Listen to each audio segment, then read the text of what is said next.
While helping a friend clear out some stuff last weekend, I came upon 2 issues of Warhammer Monthly, numbers 50 and number 83. Warhammer Monthly is Games Workshop's comic book, so let's take a look.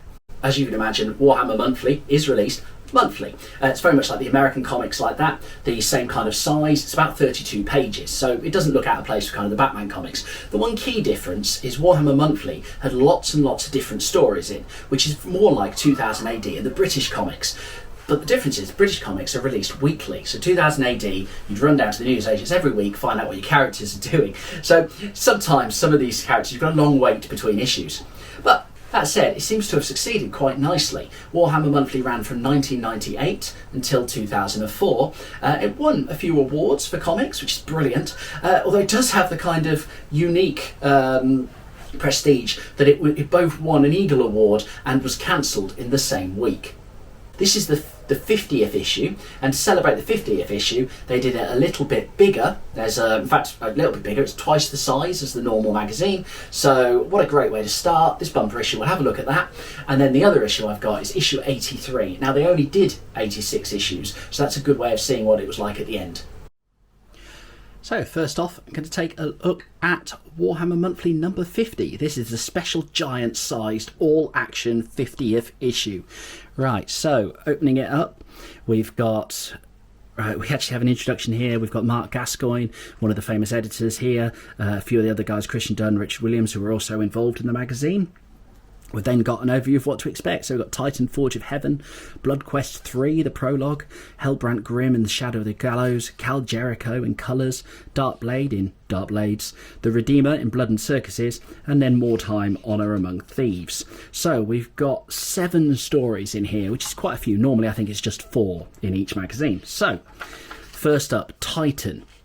So the Titan comic follows Cadet Princeps Erwin Hecate, who finds himself in charge of a warlord Titan. Basically, his commander dies during a training exercise while he's fighting orcs. So he has to take over the Titan, and the crew kind of guide him through it.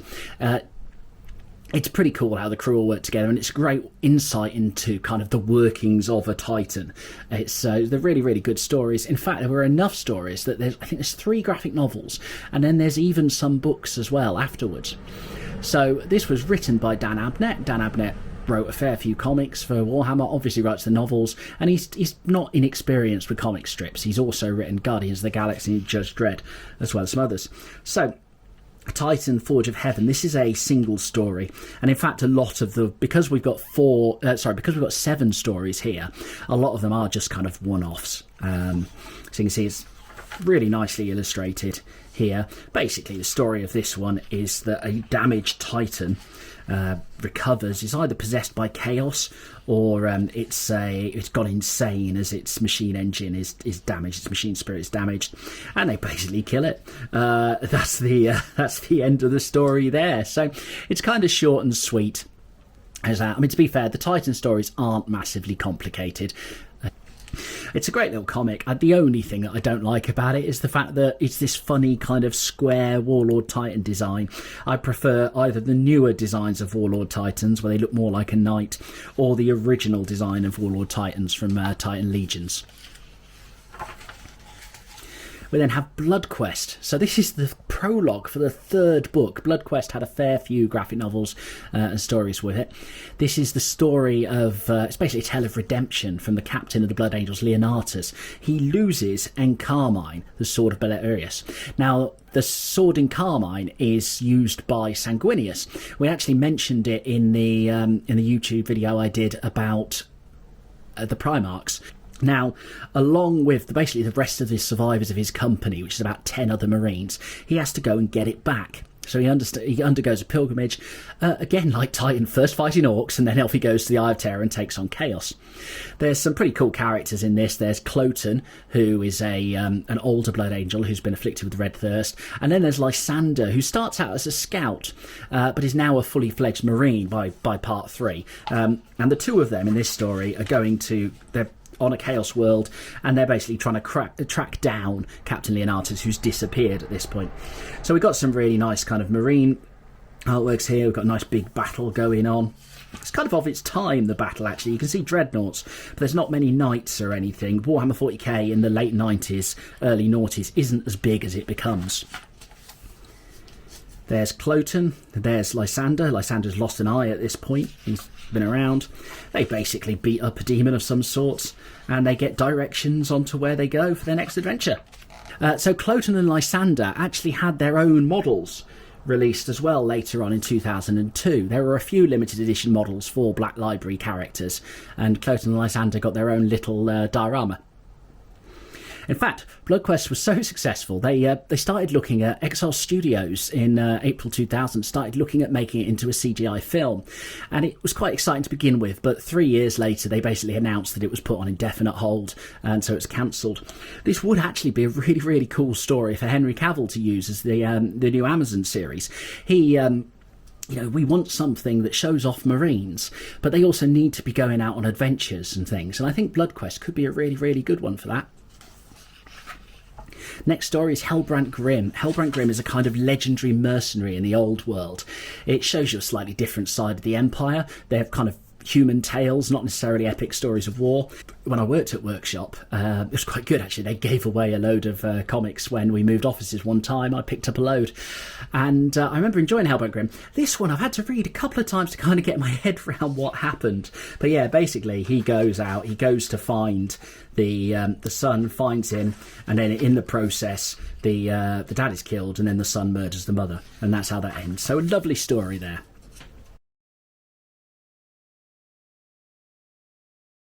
Then got a strip index, shows you all of the different comics that they've had so far. So remember, we're only at 50, so we're just over the halfway mark of Warhammer Monthly here.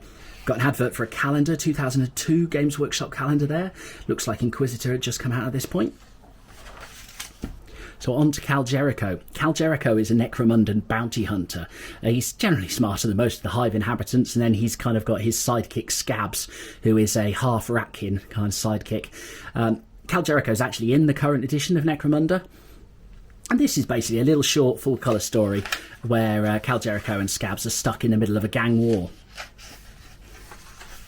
Now, Kal Jerico would appear in a couple of comic series, his own Kal Jerico series, then Contracts and Agendas, both of which were collected in the Under Hive Bounty Hunter comic, and then he's also got a series of novels as well. So a very popular character. He's quite cheeky and humorous. One of the main characters as well, Darkblade. So Malus Darkblade is a dark elf. He's a Cold One knight. He has a Cold One spite who he uses. And it's fair to say he is a bit of a dick, as dark elves tend to be. But he finds a sword, and this sword is possessed by a demon Zarkin. And he has to go, and he has to in order to rid himself of this curse, he has to go and he has to carry out various quests.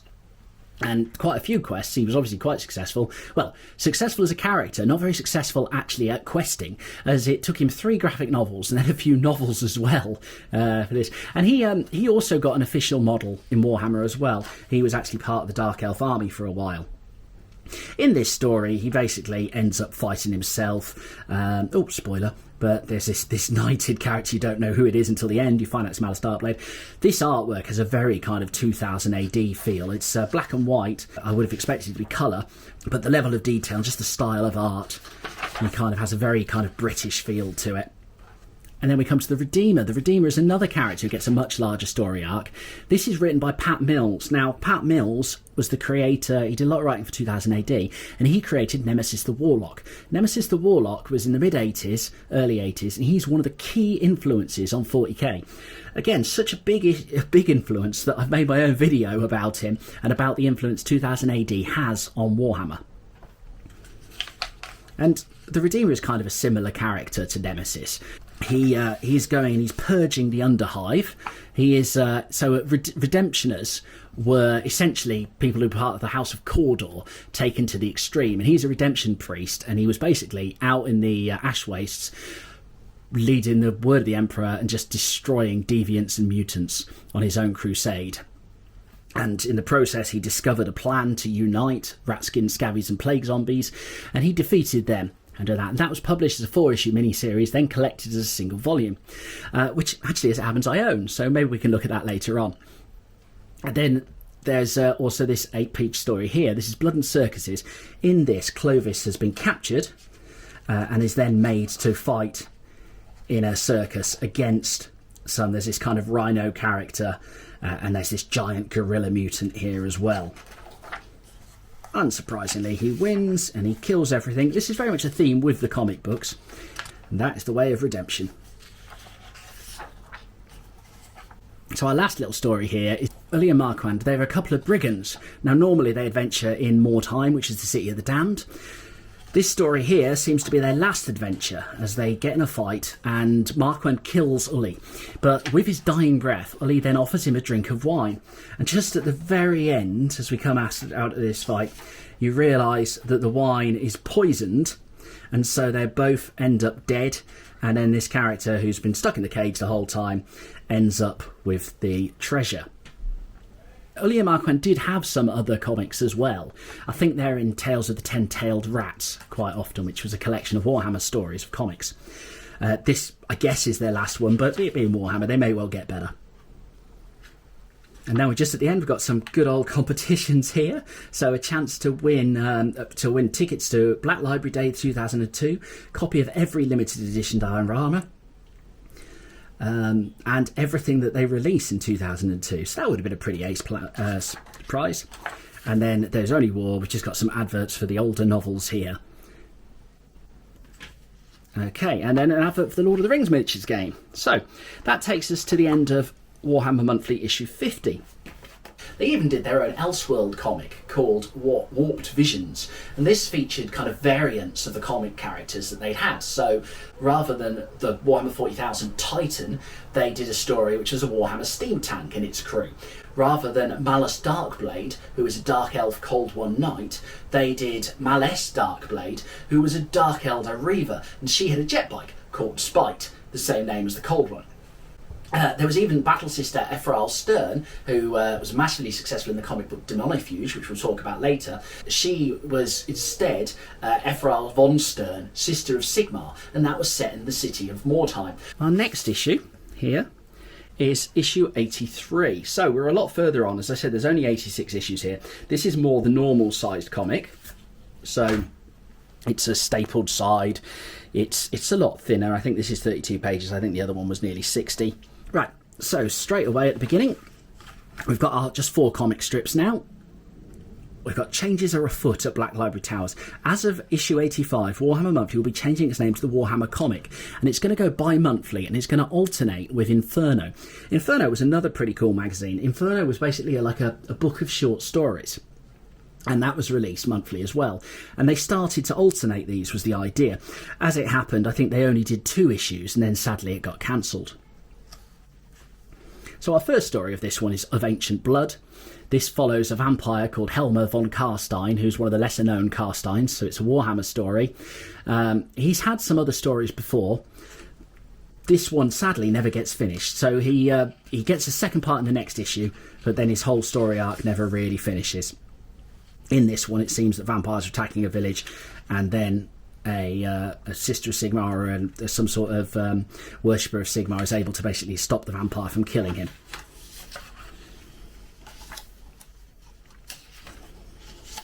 Oh, got some nice previews here. So we've got a range of t-shirts coming out. The old mugs, mouse mats, and then a Gaunt's Ghost badges and Double Eagle badges. And they are coming August 2004. So I think that is when the Ratman and Their Vile Kin is released, which is sort of an art book and background book to Skaven. We've then got the story here, Daemonifuge, Thriceborn. Now, Daemonifuge is one of the popular characters here, one of the quite successful comics. So this follows Ephrael Stern, who she was a seraphim within the Order of Our Martyred Lady, the Sisters of Battle. But then of 12,000 Sisters of Battle who were sent to the planet Parnis to battle a demonic infestation, she is the only survivor. And this follows an Inquisitor, Silas Hand, is sent to identify if she's tainted by chaos. And the first few stories, it's the kind of the Empire sort of looking into itself, very big on the Inquisition there. And she gains a friend. She gains the pariah, who's a Harlequin warrior, but he's now outcast, and he joins Ephrael Stern, and they try to get to the Black Library. This story wouldn't be finished off in Warhammer Monthly, but she does get a graphic novel coming out. This is, in fact, this would be the third graphic novel, and then there's also books that come with this as well. And in fact, in 2020, she got a new box set for the books, and then she also got the miniatures for Your Sisters of Battle. So yeah, she's very much become part of the lore. So some nice artwork here. A bit more of a kind of manga feel to this artwork, rather than the kind of traditional British art that we've seen here. Now we've got the rather brilliant, I mean this becomes a meme later on almost, but heavy crimes. Crimes demanding retribution. The Flamer. There we go. Try resurrecting this time. And just an advert here for some magazines. The Double Eagle, which is one of my favourite stories in Warhammer 40,000. Double Eagle is set in the Sabbat War, which is the same place as where Tanith First and Only, so Gaunt's Ghosts is set. It's also written by Dan Abnett, and it follows the crew of a Thunderbolt. Now, the Thunderbolt is kind of the equivalent of like a Spitfire, and so you're following these fighter pilots. I just think it's a really, really great story. Sums up a lot of the kind of the war. Now, Legacy I've read as well before. That's Jerico Pernia. She is she's an enforcer in the Adeptus Arbitus, and you can see them here. Quite different from the old armour. From the newer armour. The newer armour looks a lot more like knights. These guys look a lot more like 2000 AD judges. And the Inquisition War, this is always interesting. This was one of the first books that came out, the Inquisition War, and it follows Inquisitor Jack Dracchio. Now, it's written by Ian Watson, and it's written before Warhammer 40k becomes established. So what you've got is you've got the first kind of Calidus assassin in it, but she's just an assassin, but she can turn into a Genestealer hybrid and sort of infiltrate a Genestealer cult. Draco actually goes as far as meeting the Emperor, and in this story he's revealed to be just absolutely insane. His personality is split, and Draco ends up talking with different parts of his personality. Needless to say, it's not really canon, but it's cool that they reprinted these things back then, and I think you can still get them now. They're amazing to read, just to see how far things have come since they came out. There's an interview with Tierman Trevelyan, who did the art for Daemonifuge. And then we've got a story here, Hammerbuilt. Now, this doesn't go very far, unfortunately. This one gets axed. But this seems to be the forerunner to an attack of Skaven. There we've got Skaven, a very kind of horror-like view of it, almost like it's out of The Howling or something there. And they managed to fight them off, but they think they'll be back again. Then the series of graphic novels that they did. There's some other cool characters. There's Lone Wolves, which follow a load of Space Wolves. There's Death Squadron. Death Squadron is brilliant. That follows basically a series of Orc fighter pilots. And in one of the stories, they're trying to catch a squidgen. So there was the old TV series Catch the Pigeon. They're trying to catch a squidgen, which is a squig mixed with a pigeon, used as a messenger. So now we get to the last story, The Chosen, and this is a one-off Chosen, and by the Emperor it's a good one.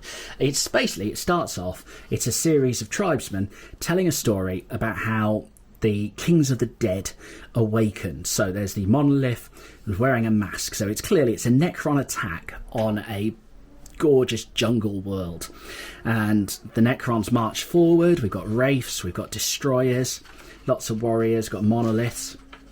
So they march forward, and then the Salamanders come to fight them.